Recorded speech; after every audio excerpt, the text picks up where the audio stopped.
আজিৰে পৰা সলনি হ'ব ৬টা নতুন নিয়ম। নাজানিলে আপুনি পৰিব পাৰে ভয়ংকৰ বিপদত।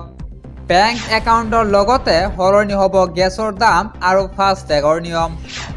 কি নিয়ম আজিৰে পৰা সলনি হ'ব জানিবলৈ ভিডিঅ'টো শ্বেয়াৰ কৰি সম্পূৰ্ণকৈ চাওক। আজিৰে পৰা ফাষ্টেগ সম্পৰ্কীয় নিয়ম সলনি হৈছে। আজিৰে পৰা বেংকে KYC অবিহনে ফাষ্টেগ একাউণ্ট নিষ্ক্ৰিয় কৰি দিব, ফলত বেলেঞ্চ থাকিলেও পে'মেণ্ট কৰিব নোৱাৰিব। SBI ক্ৰেডিট কাৰ্ড ব্যৱহাৰ কৰা গ্ৰাহকে আজিৰে পৰা সাৱধান হ'ব লাগে, কাৰণ বহু নিয়ম সলনি হ'ল।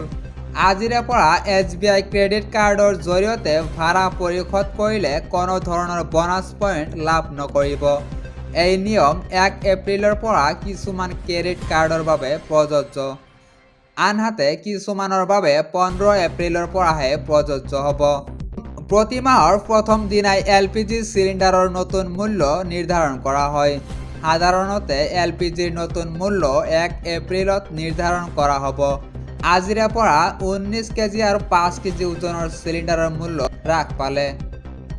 ১৯ কেজি ওজনৰ বাণিজ্যিক চিলিণ্ডাৰৰ মূল্য ৩০.৫০ টকা হ্ৰাস পালে, আনহাতে ৫ কেজি ওজনৰ চিলিণ্ডাৰৰ মূল্য হ্ৰাস পালে ৭.৫০ টকাকৈ। Pension fund regulatory and development অথৰিটিয়ে NPS-ত আধাৰ ভিত্তিত লগইন ভেৰিফিকেশ্যনৰ প্ৰৱৰ্তন কৰিবলৈ ওলাইছে। এই নিয়ম ২০২৪ চনৰ ১ এপ্ৰিলৰ পৰাহে বলৱৎ হ'ব।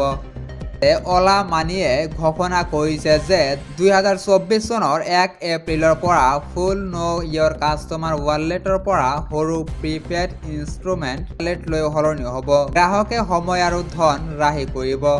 ১ এপ্ৰিলৰ পৰা কৰ্মচাৰী প্ৰভিডেণ্ট ফাণ্ড অৰ্গেনাইজেশ্যনে নতুন নিয়ম কাৰ্যকৰী হ'ব। এই নিয়ম অনুসৰি এতিয়া কাম সলনি কৰাৰ পিছত PF একাউণ্ট অটোমোডলৈ স্থানান্তৰ কৰা হ'ব। অৰ্থাৎ গ্ৰাহকে আৰু একাউণ্ট ট্ৰেন্সফাৰৰ বাবে আবেদন কৰাৰ প্ৰয়োজন নাই।